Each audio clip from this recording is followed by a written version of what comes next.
de retirer mon muche-musieux. Tout le monde sait ce que ça veut dire. Bon, alors merci d'être venus nombreux, malgré les difficultés que nous connaissons. Alors, donc, j'avais participé au seul colloque qui a eu lieu sur l'octocentenaire, celui qui était consacré au rayonnement de la cathédrale.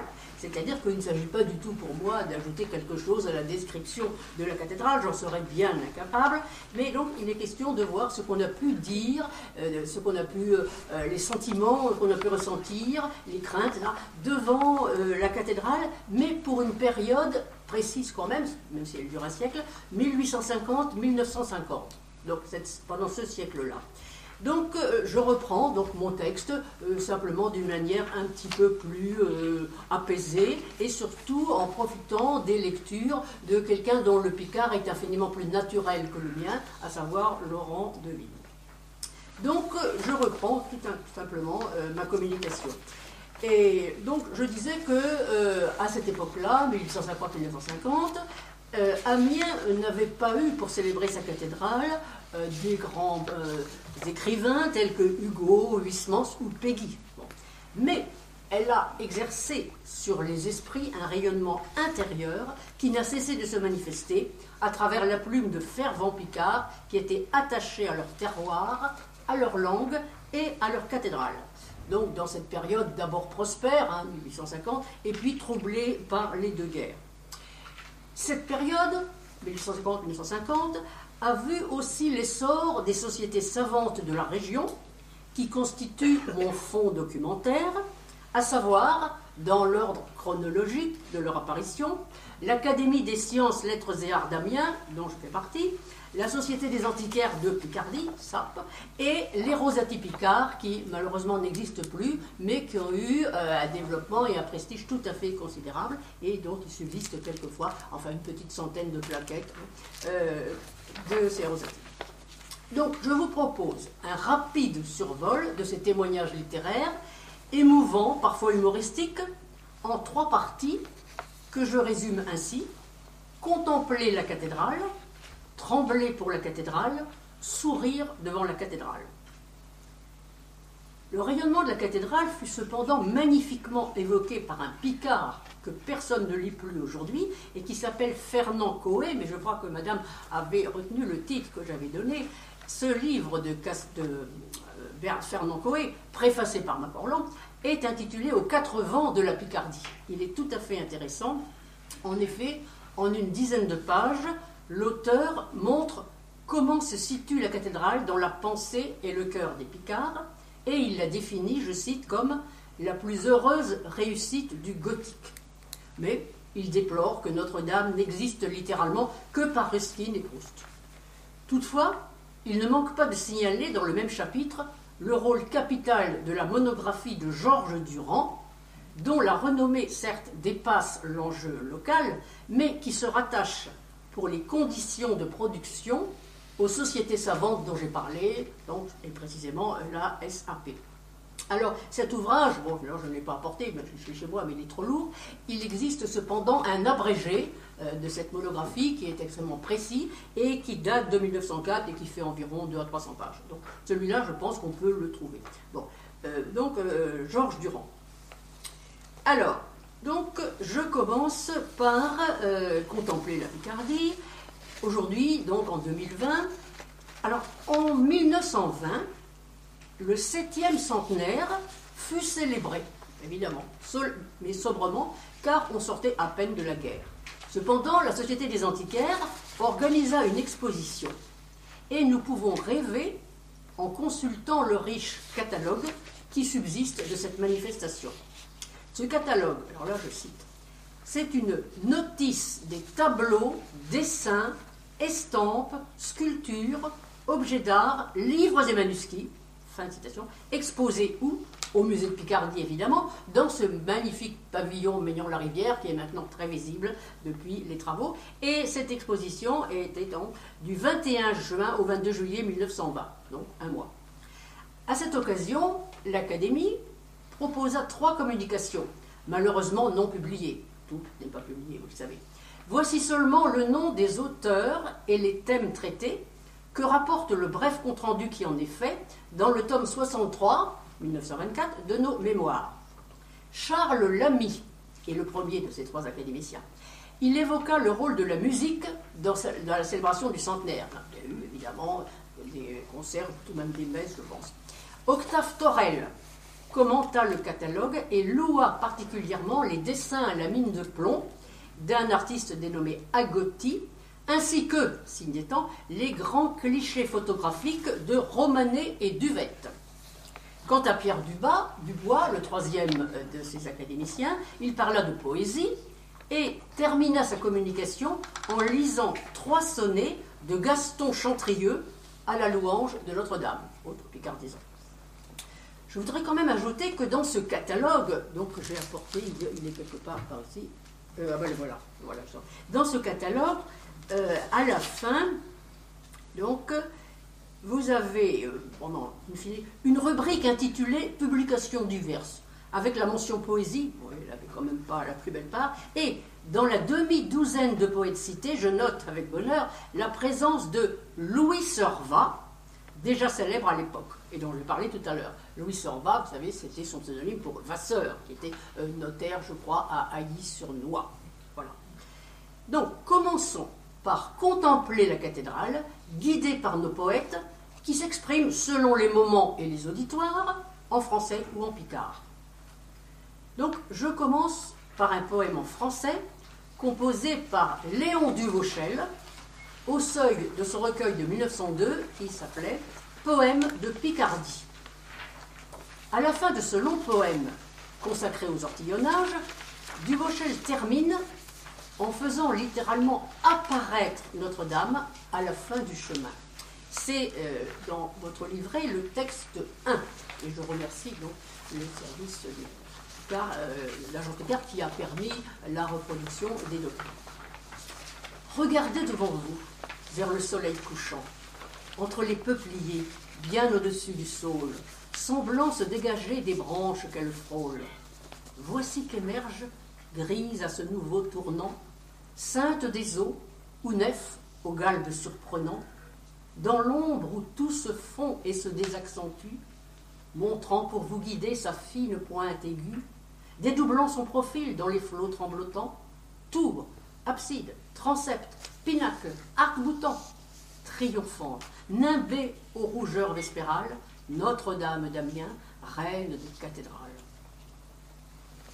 Ce point de vue est évidemment celui que préfèrent tous les peintres du dimanche, et c'est aussi celui que propose, en picard cette fois, Gaston Bourdon, dans le recueil « Un moment chez la Muse Picarde », publié chez Roger Léveillard.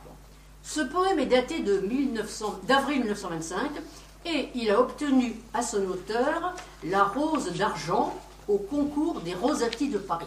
Ouais, donc l'association existait donc sur le plan régional, les Rosati d'Amiens et les Rosati de Picardie et les Rosati de Paris. Ce sonnet est intitulé en latin cette fois Picardia. Et voici les 2 tercets dans lesquels le poète s'attarde sur l'activité des tourbiers et des ortillons dans ce cadre bucolique que protège la cathédrale. C'est le texte 2. D'accord.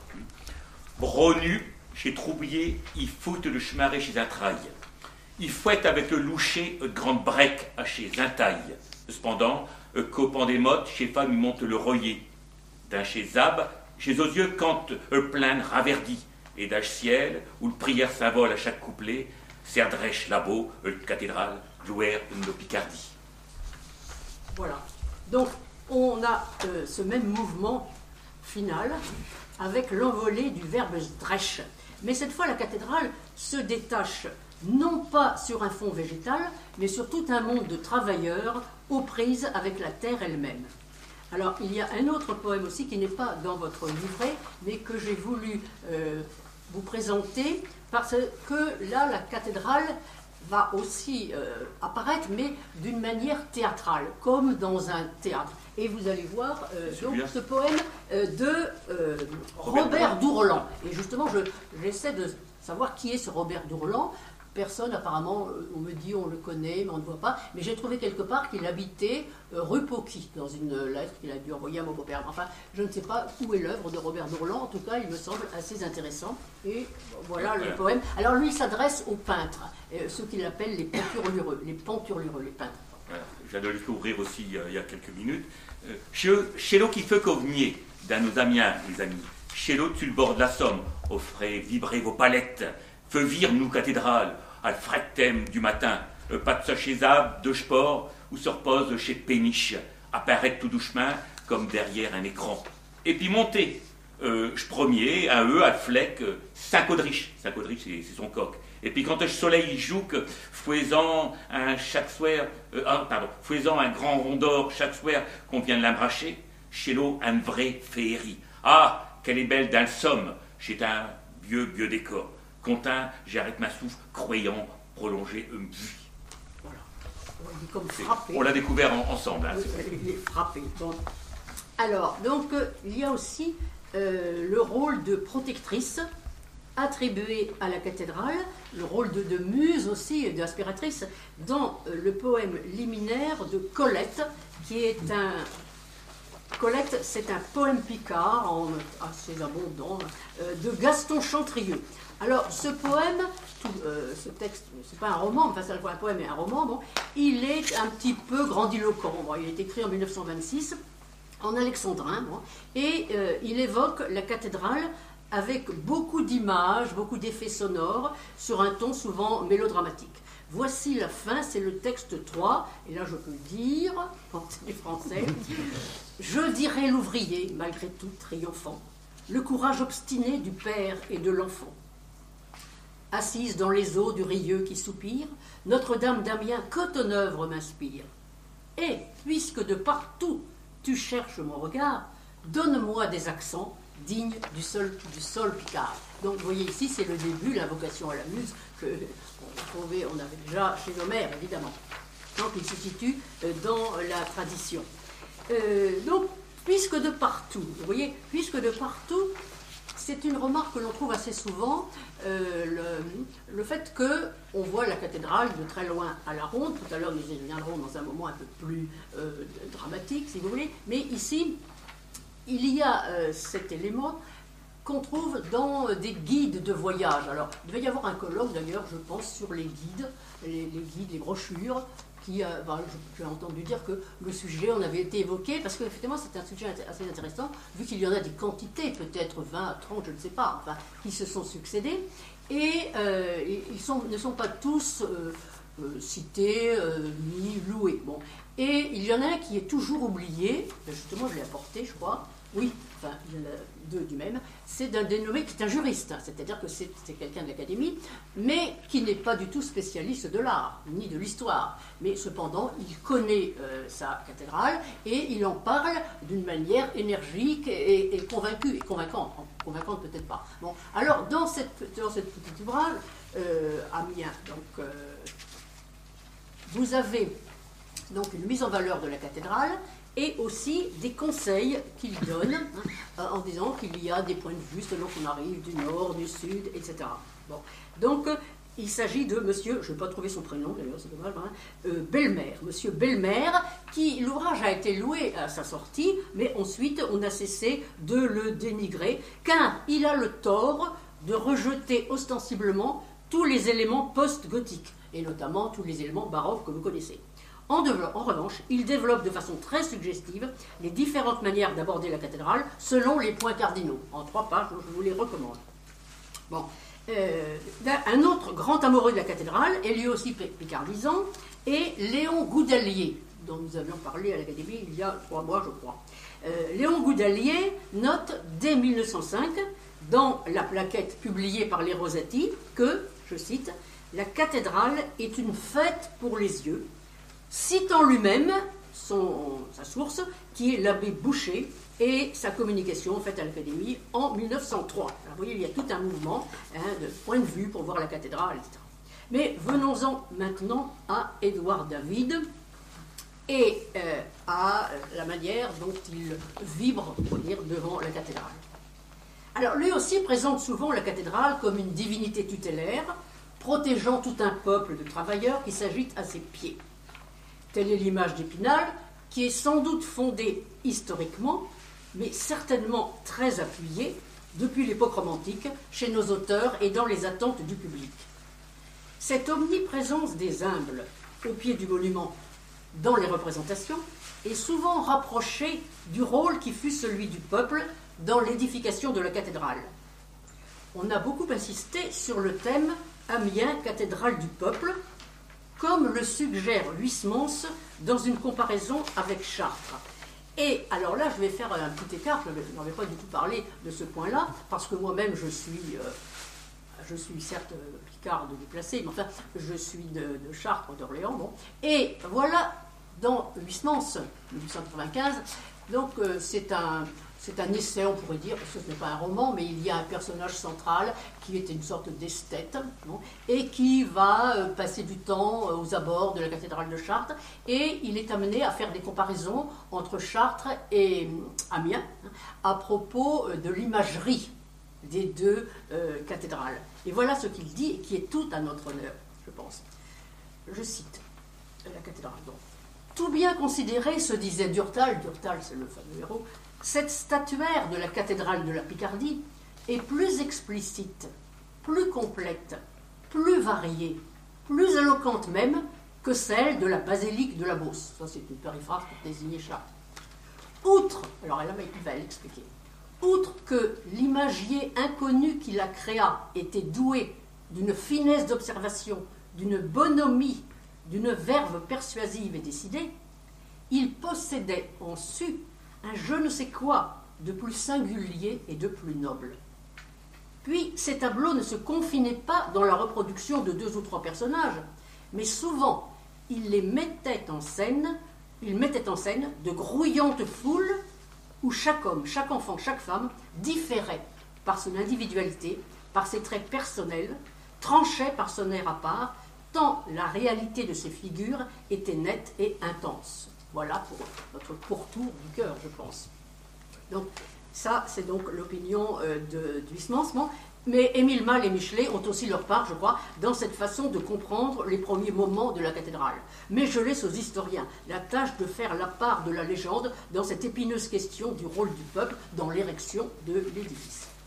Passons donc plus précisément à l'œuvre d'Édouard David. Donc, je vous rappelle les dates, 1863-1932.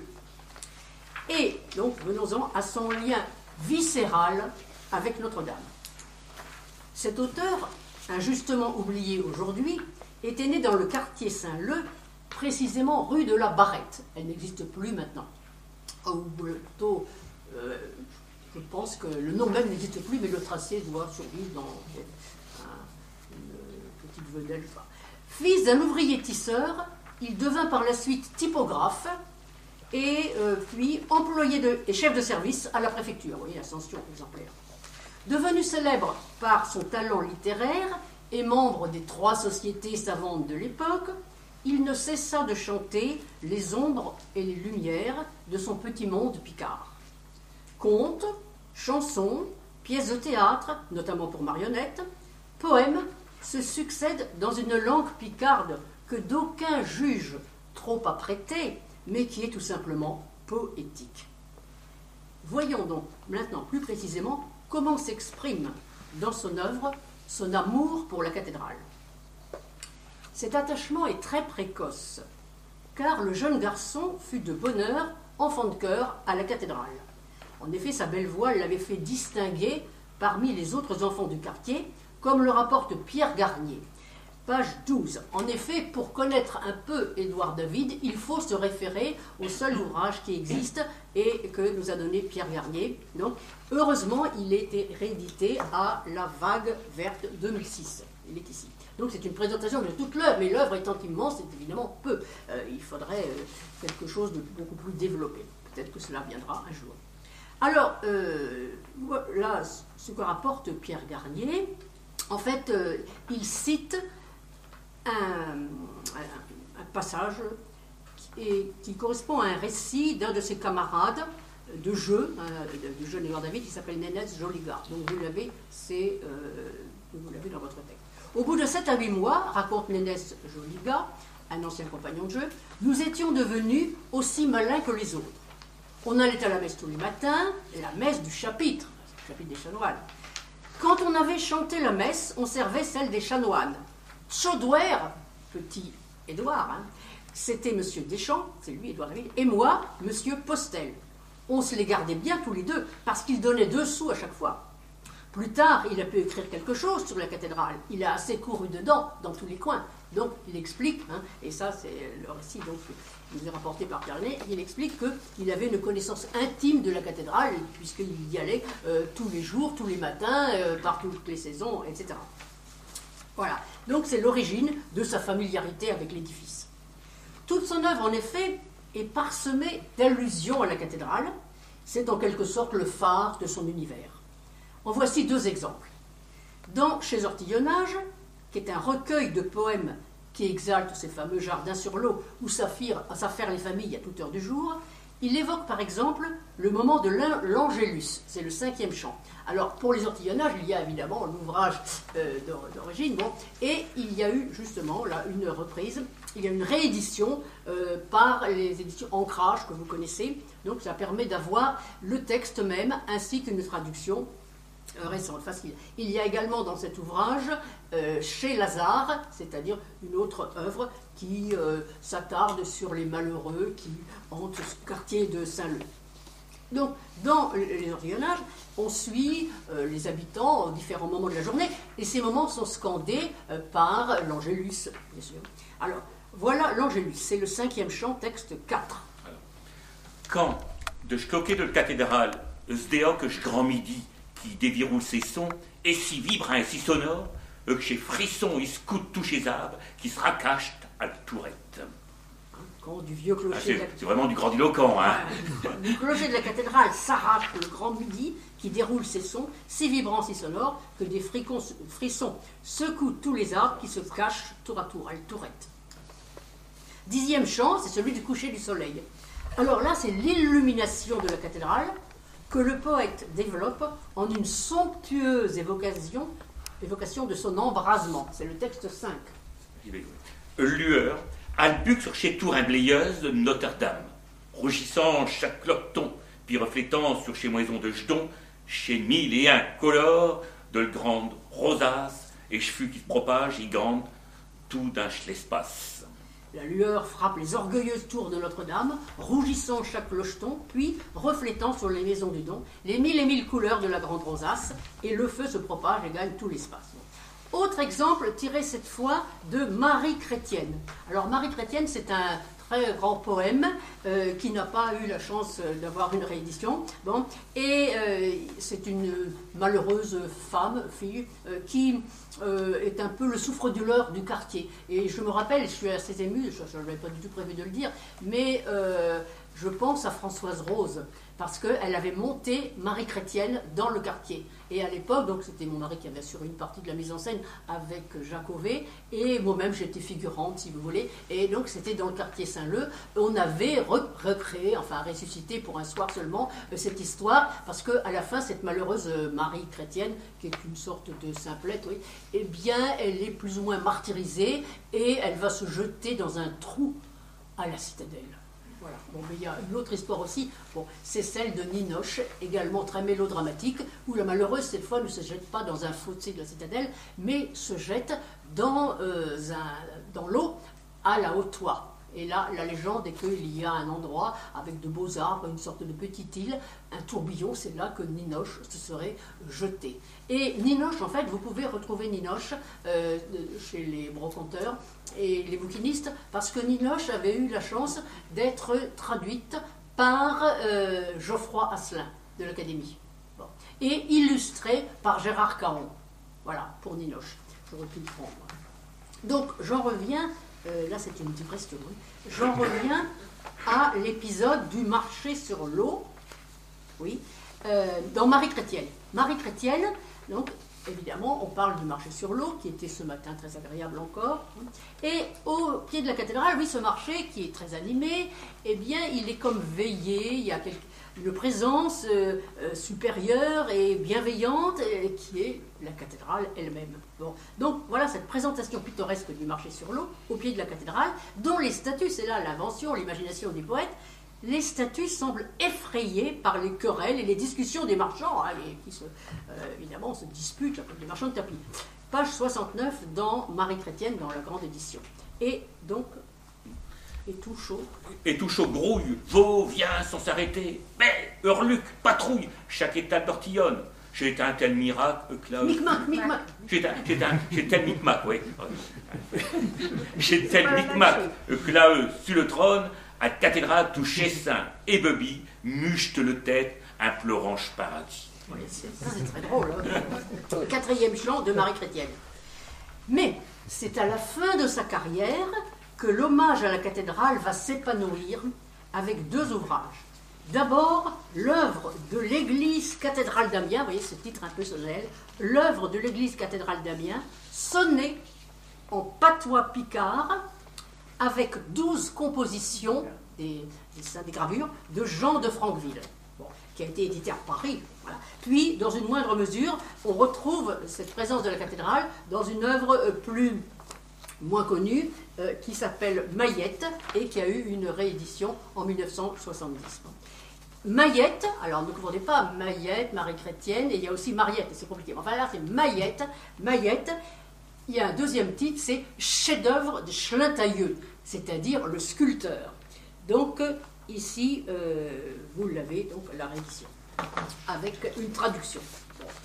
Et Schlintaieux, oui, en effet, c'est le sculpteur qui est chargé d'un chef-d'œuvre, et ce chef-d'œuvre, c'est une statue de Notre-Dame qui sera à la procession, qui participera à la procession de Notre-Dame. Et ce sculpteur va rechercher un modèle, et il va tomber amoureux du modèle, et le modèle, c'est Maillette. Mais donc, vous imaginez la situation, l'idylle. Mais Maillette y croit dur comme fer et finalement il l'abandonne. Donc c'est encore un grand désespoir. Vous voyez ce thème constant de l'œuvre qui est un peu daté quand même. Enfin, voilà. Mais ce qui nous intéresse là, ce sont d'abord les sonnets qu'il a longuement ciselés à la gloire de l'édifice. Alors les sonnets, c'est à la fin de sa vie parce que l'œuvre est datée de 1929. Mais en réalité, il l'a d'abord lu à l'Académie. En 2 séances, vous voyez, c'est important, en 2 séances successives, janvier et février 1926. Donc, il avait dû rédiger l'œuvre en 1925. Dans la première pièce, intitulée Ode à la cathédrale, le poète rappelle les efforts qu'il a faits pour arriver à cet hommage rendu à la cathédrale. Homme cathédrale, j'étant en midolé shreuve, reuve, et chorté toujours quand était bioté. Combien j'ai étremé d'hiver et puis d'été, sans cesser torluquer, à glaver, pinchant, m'leuve. Alors, vous voyez ici le vocabulaire de l'affectivité. J'ai tant caressé le rêve de chanter tes beautés, et aussi celui de l'effort patient de la contemplation. Ensuite, toujours dans ses sonnets, le poète évoque la conception de la cathédrale, sa construction, sa silhouette générale, enfin les détails intérieurs et extérieurs. Dans le premier quatrain du sonnet qu'il a dédié à Georges Durand, vous voyez pourquoi, page 58, parce que lui n'a pas eu de réédition, il évoque d'une façon très expressive la silhouette du monument. Texte 8. Excusez-moi. Ce smas de pierre dominant nos cités, sous le grand ombre abritant tout un monde, tout épi de guernier, cathédrale, ça s'insionne, légère d'un ciel, orgueilleuse de ce beauté. Bon, vous voyez, ici, la foule est présente. Et l'ascension. Ici encore, obscure et tassée dans les maisons du quartier, mais c'est le mouvement que le poète souligne et que l'on retient. Grâce à ce verbe picard étonnant, ça s'ascensionne, infiniment plus suggestif que le banal monte ou s'élève, qui désigne, eux, un mouvement naturel, ordinaire, mais au contraire, s'ascensionne suggère un mouvement hors du commun, une sorte d'apothéose, et c'est le rappel de la liturgie de l'Ascension, la fête de l'Ascension de Jésus. Bon, alors il y a aussi le fameux sonnet consacré à la chair, le prêchoir. Bon. Mais regardons plus précisément le sonnet 17 sur la Vierge dorée.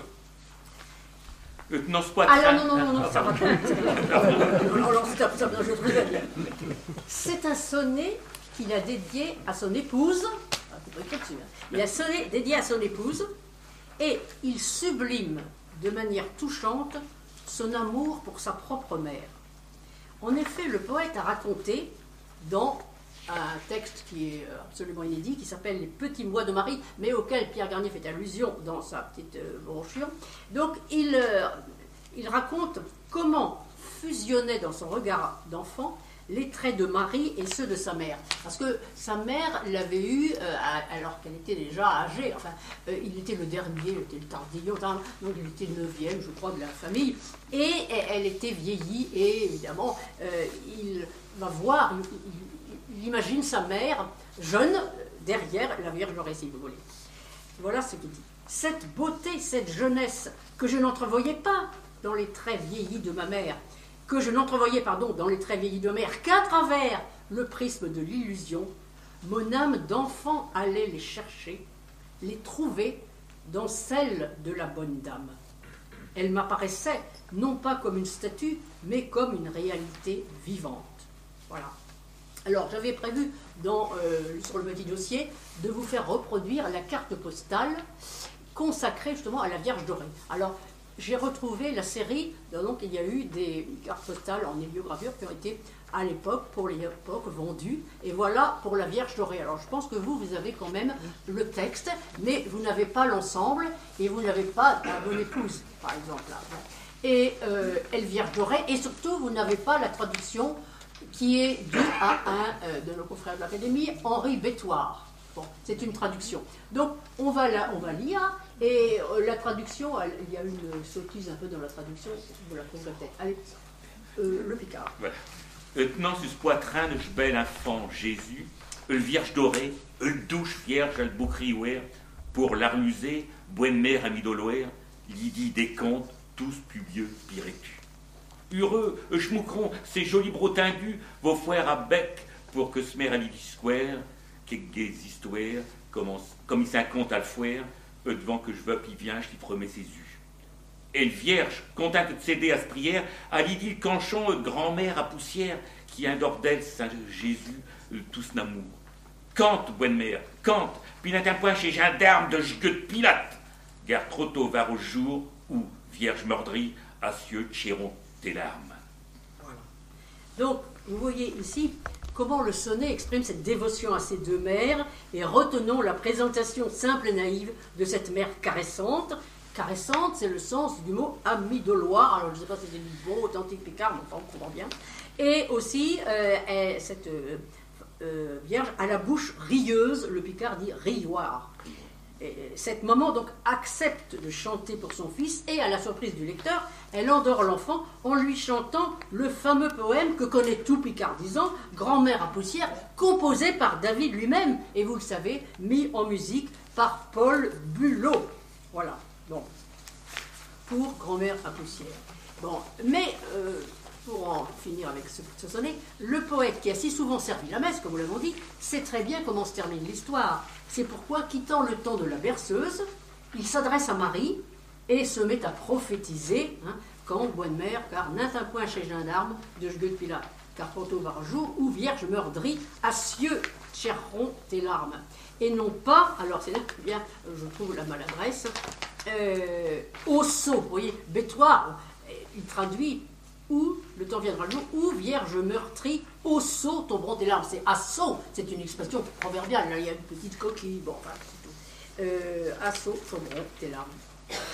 Passons maintenant à l'élément sonore de cette évocation de Notre-Dame. David accorde une grande place aux cloches et aux bourdons. Il s'adresse à eux en les appelant par leur nom.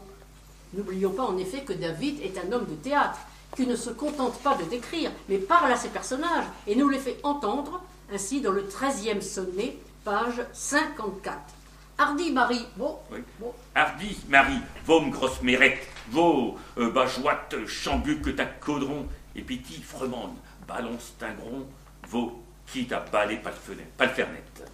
Hardy Marie va, ma grosse, va folâtre, c'est le sens de ce mot de bajoite, assez peu employé je crois, oui. Fais du bruit en tapant sur ton chaudron, là ça va aussi, puis toi Firmine, vous voyez Firmine c'est l'autre grosse cloche, balance ton giron, même si tu verses ou balances par la fenêtre. David reviendra sur la cathédrale comme fond de décor de la vie de son quartier, dans différentes pièces, mais surtout dans Mayette, comme je l'ai dit, à l'occasion de la procession de la statue du sculpteur. Mais voilà. Lors de cette procession, éclatent les bourdons, comme on l'a vu dans le sonnet. Et là, j'ai recopié, j'ai oublié de le mettre. Donc, une évocation qui correspond un peu à celle qu'on vient de lire. C'est le cortège, donc page 100 dans l'édition, dans celle-ci. 2 heures sonnent, Évelot chez Bourdon, qui, d'aller, chimbuque le queudron. Il reprend certains mots. Comme si c'était pris de le furie.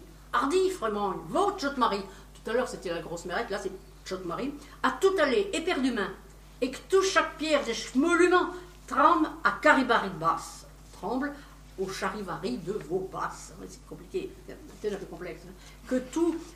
Que chaque pierre du monument tremble au charivari fait par vos basses. C'est complexe. C'est sophistiqué. Voilà, c'est David.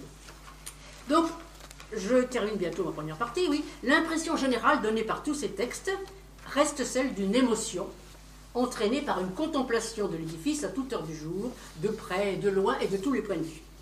Cette contemplation heureuse en temps de paix cède la place à la crainte dans les heures sombres que connaît la ville et le pays.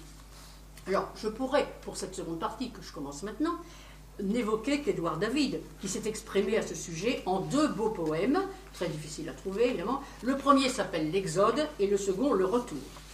Tous 2 accordent une grande place à la cathédrale, comme le montrent les 2 extraits, donc c'est le texte 11. D'accord. Adieu, ma vue coque de nos cathédrales, si muets pour mi sont tes gros bourdons. Je fus garder l'espoir qu'à ma déran râle, je serais quoi réveillé par le carillon. Voilà. Bon, alors ça, c'est la fin du premier, l'Exode. Et le second, le Retour, que vous allez lire, mais je signale quand même qu'on peut les trouver dans un ouvrage consacré que les historiens connaissent, je pense, d'un dénommé Châtel sur la cathédrale pendant la guerre, il me semble. Châtel, je ne sais plus, j'avais noté la page, je vais pas savoir. Donc c'est dans Châtel, on peut quand même le lire. Alors, c'est le Retour avec l'action de grâce, hein, Alléluia. Ouais. Alléluia, cloque et puis bourdon. Ah non, il n'y a pas épi. Hein. Ah non, c'est vrai. Ouais, ça fait un verbe. C'est vrai que quand on lit un texte, on a envie de le non, dire. non. Ouais. Heureusement que Monique est là pour... Adieu, ma vie coque... non, alléluia. Alléluia, cloque et bourdon, qu'avait-on catouillé Norel d'un exil que vos carillons.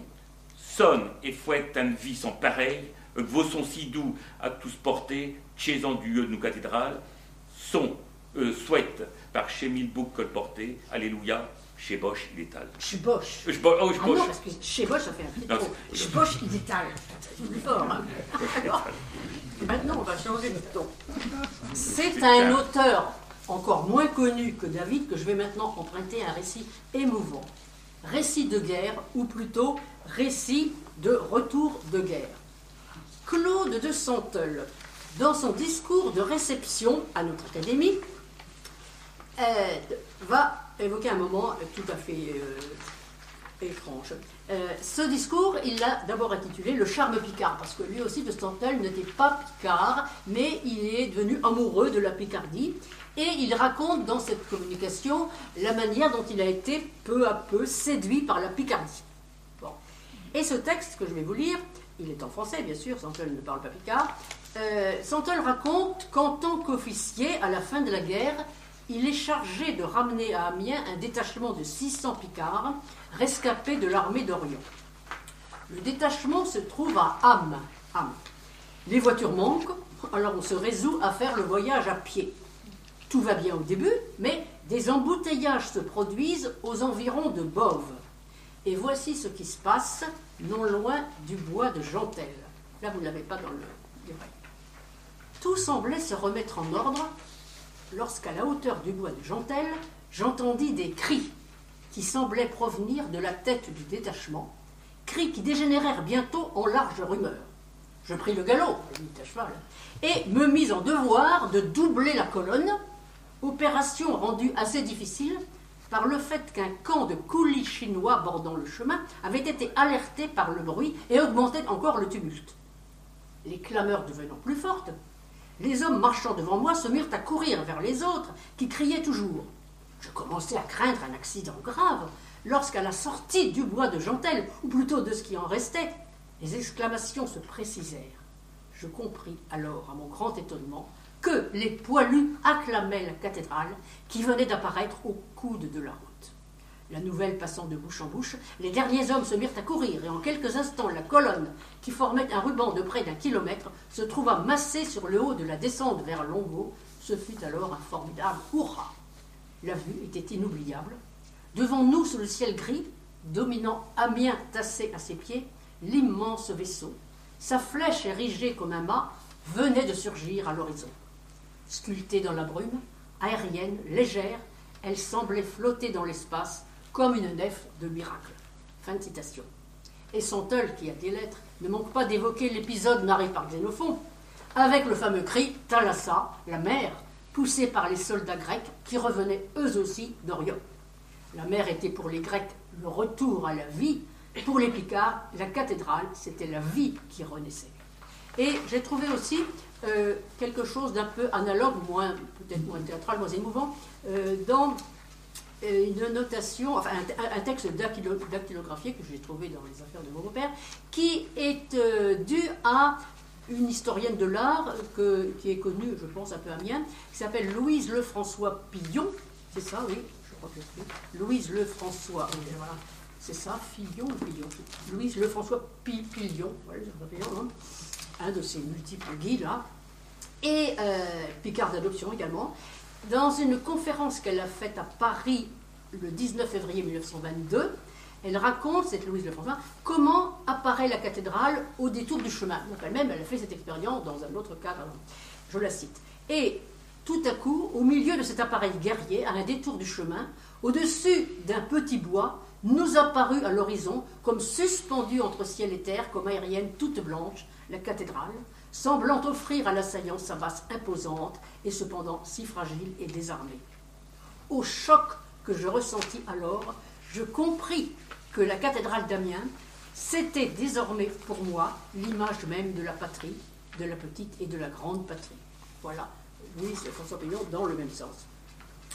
Alors, donc, passons maintenant, je pense, à l'autre guerre, mais à ce propos, je dois dire que jeudi prochain, il y a une conférence faite par notre collègue Xavier Boniface sur Amiens et les deux guerres. Mais pourra-t-on tous entrer? Je ne sais pas, parce qu'il y a un nombre limité de places. Ah, mais il faut s'inscrire. Il faut s'inscrire, mais autrement, c'est retransmis en visio pour ceux qui ne peuvent pas rentrer. Ah, mais ça, c'est une très bonne nouvelle. Très bonne nouvelle, donc, par un spécialiste. Amiens pendant les deux guerres, c'est ça. C'est la cathédrale. C'est la cathédrale, oui, la cathédrale, oui. C'est dans le site de la cathédrale. La cathédrale, voilà. Bon. Alors, donc, ça, pour les deux guerres, il va donc traiter les deux guerres successivement, je suppose. Je pense, oui. Ben oui, c'est un peu ça. Donc, moi, je passe à la deuxième maintenant, parce que la première, on en a beaucoup parlé. Et voici un texte en français de René Normand. Alors, René Normand est bien connu de Société savante de l'époque. Hein. Et ce texte s'appuie sur un terme picard, difficile à traduire, et qui est celui de découvetage. Ce texte ouvre le numéro 6 de la revue Picardie, qui est une revue qui n'a pas duré longtemps, mais en 1946, donc elle en était déjà à son numéro 6. Alors voilà quelques paragraphes, quelques phrases de René Normand, qui assurait l'éditorial. C'est un mot picard qu'il faut employer pour désigner l'opération qui a consisté à libérer de sa protection de sacs de sable les sculptures du grand portail de la cathédrale d'Amiens. Un mot picard, comme il nous en vient spontanément aux lèvres quand nous cédons à une forte émotion, grande tristesse ou délirante joie. Et ce fut une de ces joies-là que nous éprouvâmes en contemplant librement, au grand jour, l'œuvre des entailleurs du XIIIe siècle, qui ornèrent les trois cavernes merveilleuses qui s'ouvrent au couchant, abritant les trois porches de Notre-Dame. Au début de la guerre, là je passe, on accouveta l'ensemble sculptural, Quelques mois après la libération, on découveta les sculptures. Et plus loin, le découvetage nous a permis ce rendez-vous attendu depuis si longtemps et ce tête-à-tête que nous appelions de nos voeux. Fin de citation. Mais tout l'article est passionnant et émouvant. Je retiendrai bien sûr ici surtout la personnification de la cathédrale. Elle éclate notamment dans les derniers mots que je vous ai lus, puisque Normand y parle de rendez-vous, de tête-à-tête avec la cathédrale. Donc la cathédrale avait subi un accouvetage. Or, vous savez, accouvetage, c'est le mot qui désigne l'ensevelissement. Et d'ailleurs, Édouard David l'emploie ailleurs. Il l'emploie dans Mayette, parce que je vous ai parlé tout à l'heure de cette histoire de Mayette. Schlintaieux, des Mayette, donc elle va mourir, vont se jeter dans le trou de la citadelle. Ensuite, Schlintaieux lui-même, désespéré, va mourir, je pense, de maladie, de l'histoire de consomption. Bon. Et voilà qu'on évoque Lantaieux, page 152, non, je le cite, Schlintaieux dort accouveté, enseveli, 5 pieds sous terre, 5 pieds sous terre. Donc, vous voyez, la cathédrale, découvetée, renaît à la vie et rend la vie aux Picards. Bon, alors, ça, c'est Édouard David, mais je pourrais aussi évoquer la crainte des Picards devant le risque de destruction de la cathédrale, évoquer Charles Caron, qui est connu aussi, Charles Caron, pour ses très jolies aquarelles du vieil Amiens. Mais il avait aussi une bonne plume picarde. Je pense qu'à la fin, il vivait à Paris. Mais enfin, il était toujours... parce qu'il y avait aussi une association des Picards de Paris qui était très vivante. Alors, on trouve trace, mais maintenant, c'est plus. Donc, dans un poème qui paraît dans cette revue que j'ai déjà citée, Picardie, au numéro 1 de 1945, donc légèrement antérieur. Le poème a pour titre « Je l'ai refu ». Voici les 2 premières strophes. 14. Quand on ravise, chez Peuplier, mireux, le tête puis le pied d'un chez un taille, quand on repêche Bathieu d'Ortillon, on s'impassait un grand frichon d'un autre paille. Quand on ravise, grand clouquet, si fan, si droit, et puis si bien les quais d'une cathédrale, quand on voit smas se dessaquer, on s'importeur buquet à queue de rafale. Alors vous voyez que l'émotion est là avec ces expressions réalistes, hein, le grand frichon au ventre, le cœur qui cogne, qui buque. Hein, et on retrouve aussi une image déjà rencontrée chez les auteurs qu'on a présentés, celle de la cathédrale qui se détache, qui monte. Ici, elle se dessaque, enfin voilà, dessaque. Enfin, j'aimerais finir ma deuxième partie par consacré aux heures sombres, par un document qui me touche personnellement, puisqu'il s'agit d'une pièce de théâtre écrite par mon beau-père Maurice Crampon pendant sa captivité en Allemagne, et jouée là-bas, d'abord à Nuremberg et en 1941, puis à Heidelbach en 1944. Heidelbach, c'est en Autriche. Le nom de la pièce est tout un programme. En effet, c'est « Après Schlernu », qu'on traduit par « Après la tourmente », après l'orage. Dans cette petite pièce, l'auteur présente les héros des marionnettes picardes, Lafleur, Sandrine et Tchoblez. Il n'y a que 3. Mais les rôles sont tenus par des acteurs en chair et os. Ils n'avaient pas de marionnettes, là-bas, ils n'avaient pas. Donc ce sont des prisonniers qui jouaient ces rôles-là. Et l'auteur imagine que Lafleur est revenu de captivité, donc il se transporte dans le temps, et qu'il a repris ses habitudes dans le quartier Saint-Leu. Mais le quartier Saint-Leu est très endommagé par la guerre. Tchoblez voudrait persuader Lafleur et Sandrine de quitter Amiens pour s'installer ailleurs. Mais Lafleur est très réticent, il est aussi très dépressif. Hein. Pour l'amadouer, Tchoblez lui a apporté un cadeau, une boîte de macarons, avec la cathédrale sur le couvercle. Je vous ai fait reproduire donc le passage de la pièce, et cette pièce, après Schlernu, est éditée dans un volume, le Théâtre Picard, donc, qui est juste après la guerre. Blaise. Blaise. Bonjour Lafleur, dis donc, t'as dit à ta femme que t'as voulu demander de partir? Bien sûr, il faut que je lui dise. Je ne m'effouille de rien. Ah, c'est trop dur de décider à cheater en mien. Bon, si fro, tiens, je t'ai apporté quelques œufs de bieux. Montvire, du toubac. Non, Herbé, des macarons d'Amiens. Oh, j'ai une idée. Osez macro à midi, après chez Sandouillette. Et puis, il y a le cathédrale au-dessus du couvercle. Sandrine m'avait envoyé une chaude boîte, comme chaud quand j'ai trouvé là-bas. Chaud mot fouet un effet. J'ai drôle, un nuit, j'ai ressent une émotion pareille.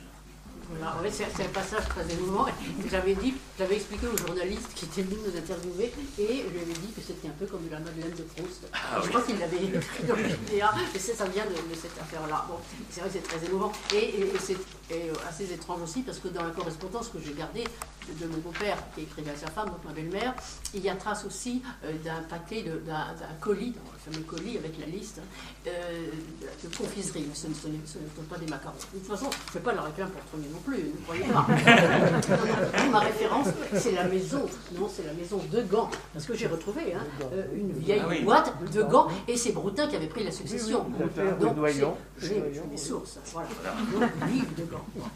Alors, mais il n'y a pas que dans ces passages oui, je reviens un petit peu à Édouard David. Oui. Édouard David pourrait aussi être étudié sur le plan humoristique, mais là c'est plus difficile à trouver. Et même dans les fameux sonnets, il y a des éléments comiques basés sur des jeux de mots. Par exemple, il y a un sonnet consacré à Saint-Sauve. Alors tous les Amiénois connaissent la chapelle de Saint-Sauve et le fameux Christ étrange, la très longue forme de Saint-Sauve qui a été récemment, je pense, restauré. Bon, eh bien, Saint-Sauve, dans le sonnet consacré à Saint-Sauve, je ne peux pas le lire, mais il imagine dans ce sonnet que certains qui viennent toujours faire leur dévotion à Saint-Sauve, parce qu'apparemment il ferait des miracles, ils ont peur que le protecteur cesse ses beaux offices, et cela devient de peur qu'il s'insauve, de peur qu'il ne s'échappe. C'est un comique très fin, voilà. Et puis alors, il y a aussi un autre sonnet qui est très drôle, je trouve, même si ce n'est pas un sujet, je pense, à dire aujourd'hui, mais enfin bon, il y a un sonnet qui s'appelle « Alfam calbas nom ». La femme qui bat son mari. Bon.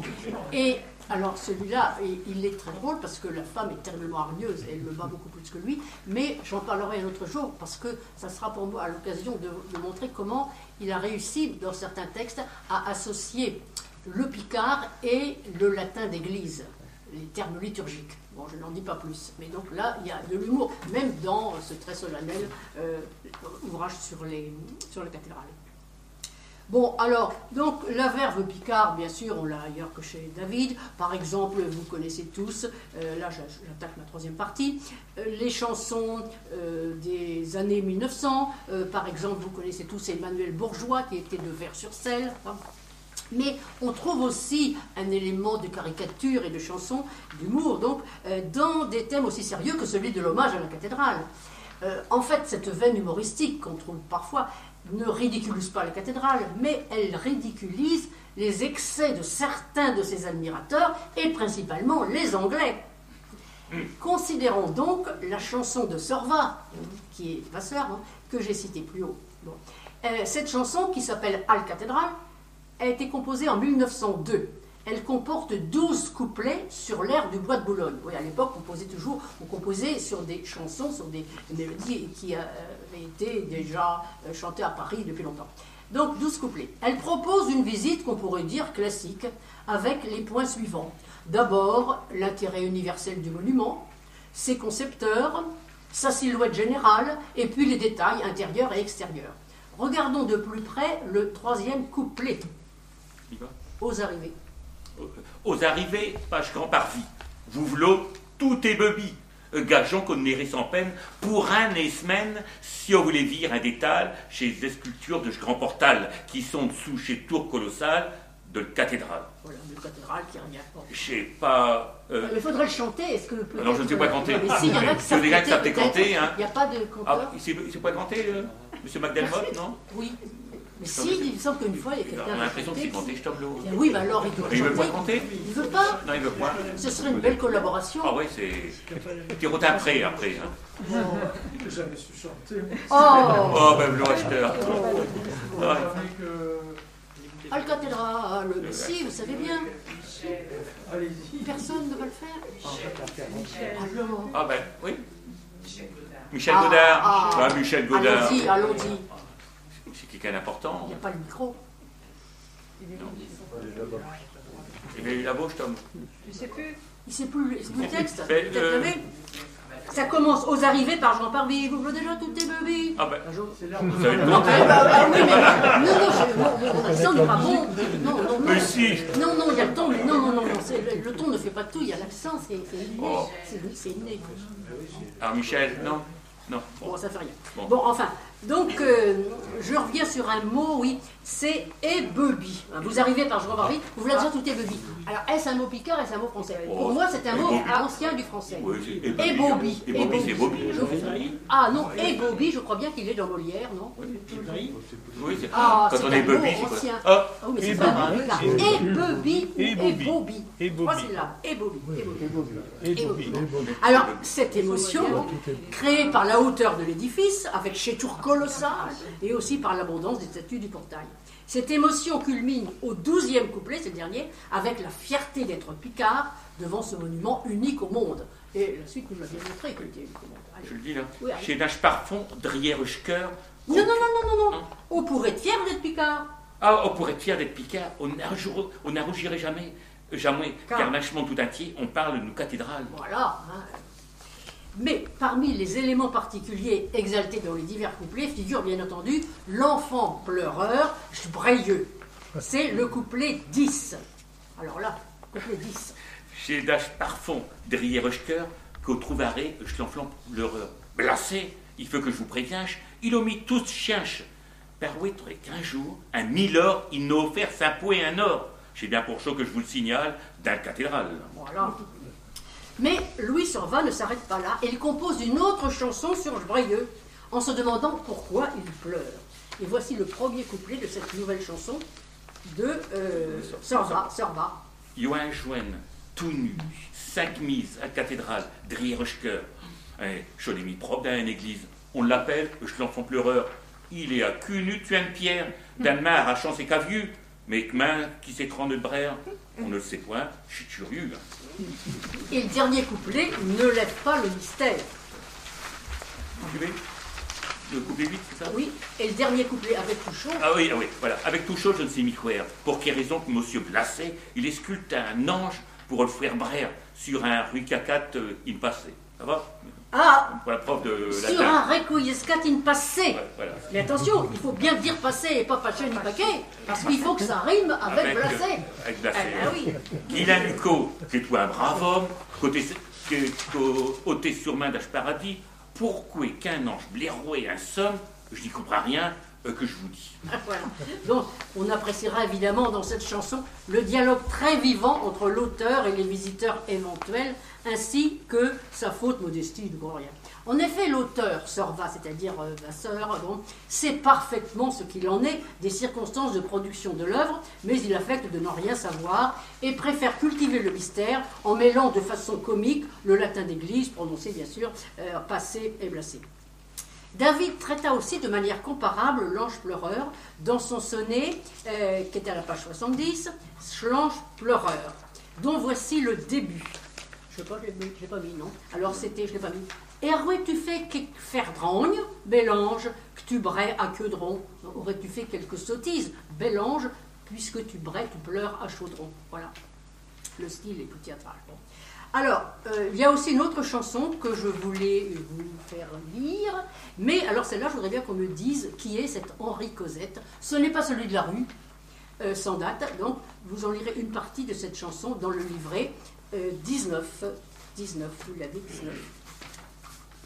Non, 18. Non, 18, peut-être 18. Alors, qu'est-ce qu'il dit? C'est un anglais, c'est ça? Oui, c'est ça, ben, allez-y, parce que je ne l'ai plus moi. Alors, Ouais. je vous laisse dire. Ah bah voilà, merci. Ah voilà, 19, voilà. Ah oui, Henri Cosette. Henri Cosette, oui. Un Anglais qui faisait le tour de la cathédrale, d'Amiens en Picardie, trouva derrière le chœur, signalé par Bédècre comme chose monumentale, le tombeau du Blessé et son enfant pleureur.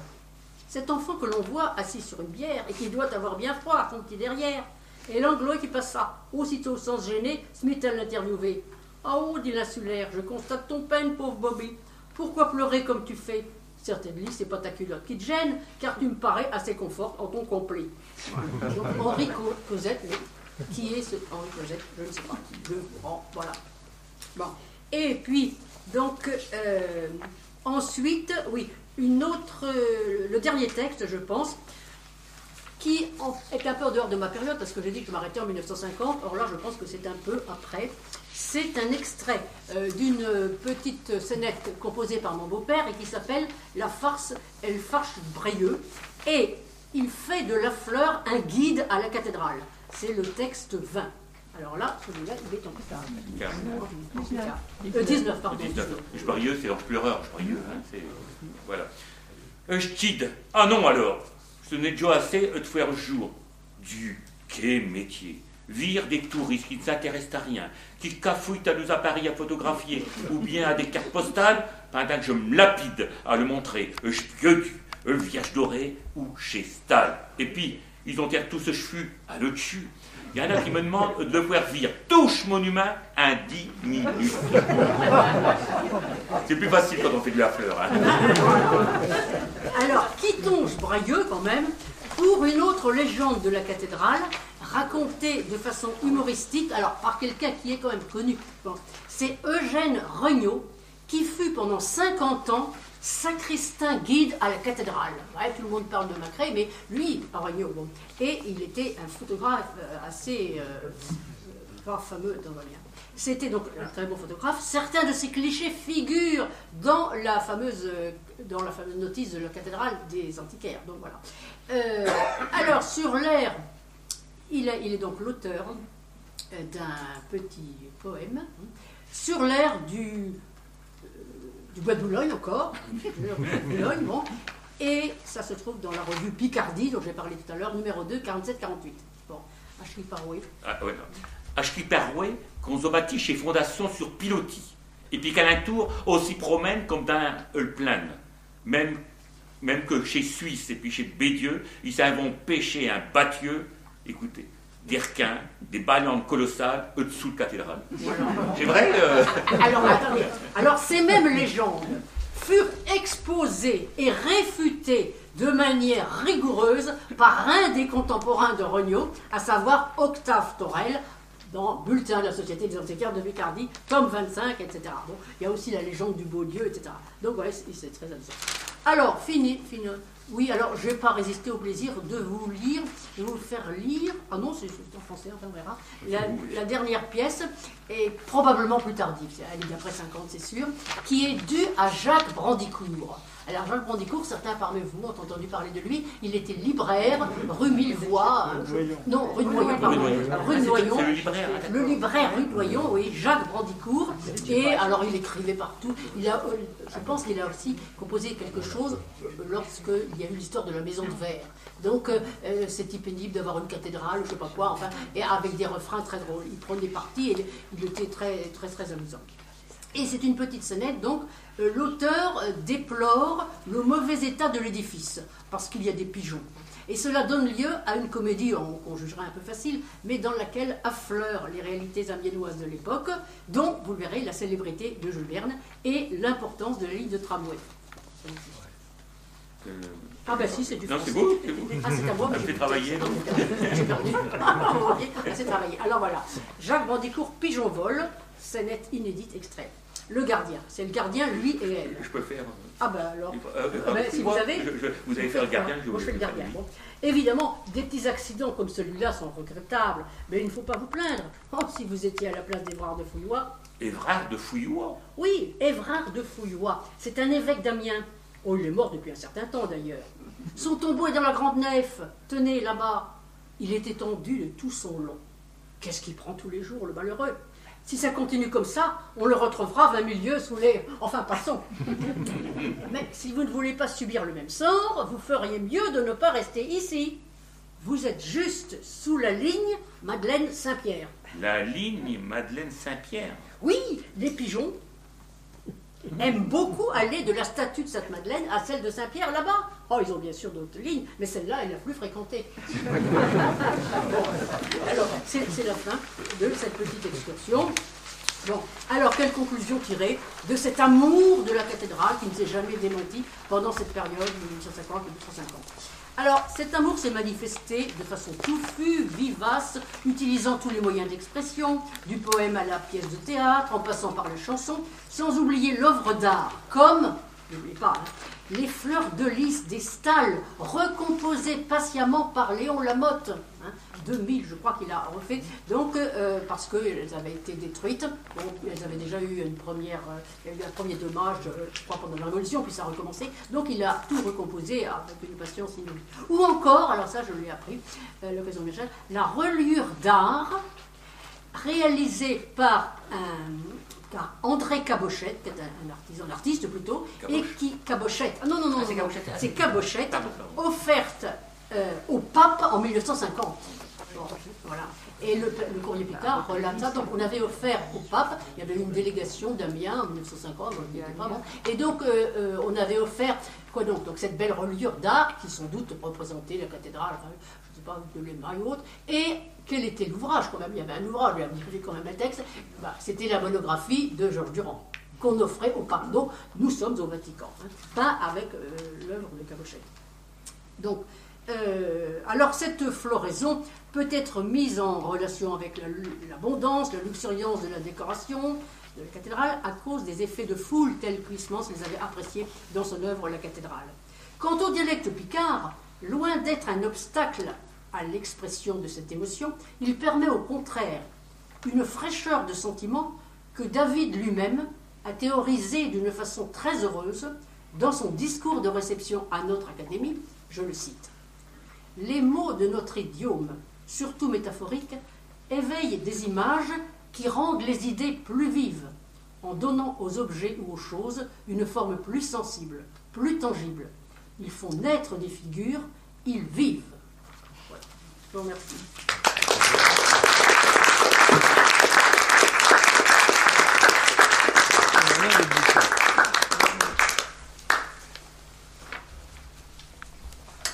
Alors un petit bonus, notre compagnie picaresque, on a présenté un spectacle à la cathédrale, et donc Monique m'a dit que c'est la marinade qu'il fallait ramener, c'était celle-ci. Oui. Donc alors pour ceux qui s'y connaissent, c'est un cordelier, c'est-à-dire un franciscain, avec les trois nœuds. Alors je ne voudrais pas dire de bêtises, je regarde Christian. Pauvreté, obéissance et chasteté. C'est bien ça? Et c'est comme ça qu'on reconnaît. Et donc c'est pour ça qu'à Amiens, il n'y a pas la rue des franciscains, mais il y a la rue des cordeliers. Un cordelier franciscain. Et les jacobins aussi. Oui, la rue des Jacobins. Et d'ailleurs, au tympan du jugement dernier, quand vous regardez bien, vous avez au deuxième registre les damnés qui vont dans la gueule du monstre, de l'enfer, et vous avez Saint-Pierre qui fait entrer une série d'élus. Et le premier à entrer, c'est un franciscain, et c'est vraisemblablement une des toutes premières représentations de Saint François d'Assise qui venait tout juste d'être canonisée. Parce qu'on date la statuaire d'environ 1230, et je crois qu'il a dû être il est mort en 1223, canonisé je crois en 1226 ou 27. Très rapide. Et en tout cas, c'est vraiment l'habit d'un cordelier, justement. Et ça serait franciscain, vraiment... c'est 1210, un franciscain, c'est ça, Christian, je pense. Non, ben, c'est dans la décennie 1210 qu'ils sont reconnus. Enfin, déjà un petit peu avant, une autorisation en Italie, mais leur développement international, c'est dans la deuxième décennie. Ou alors, ils se sont installés à Amiens quand? Un petit peu plus tard, je n'ai plus la date exacte, mais... Oui, j'allais dire, oui, voilà. Les dominicains et franciscains ne s'installent pas très rapidement à Amiens, et la deuxième moitié du XIIIe siècle, le clergé amiénois est plutôt hostile aux mendiants, comme on dit, entre autres Guillaume de Mâcon, qui est 30 ans évêque d'Amiens à la fin du XIIIe siècle, est un de ceux qui s'opposent aux privilèges des mendiants accordés par le pape, qui leur donne le droit de célébrer des sermons partout, enfin éventuellement d'attirer des gens dans leur site, enfin de recevoir des sépultures. Donc la première moitié du XIIIe siècle, les mendiants semblent bien vus, mais le mariage d'amour ne dure pas très longtemps. Et ils existent encore à Amiens aujourd'hui? Je crois qu'il existe quand même une sorte de fraternité. Il y a le square des Cordeliers, la rue des Cordeliers qui est derrière l'église. Ah oui, mais ça c'est l'ancien. Ils donnaient la soupe, on disait. Oui, mais ça c'est pas français. Parce que tout de même, leurs couvents ont été fermés, comme toutes les couvents de congrégations religieuses à la Révolution, et je ne crois pas qu'ils se soient réinstallés après la Révolution. Il me semble que rue Castille, il y a quelque chose.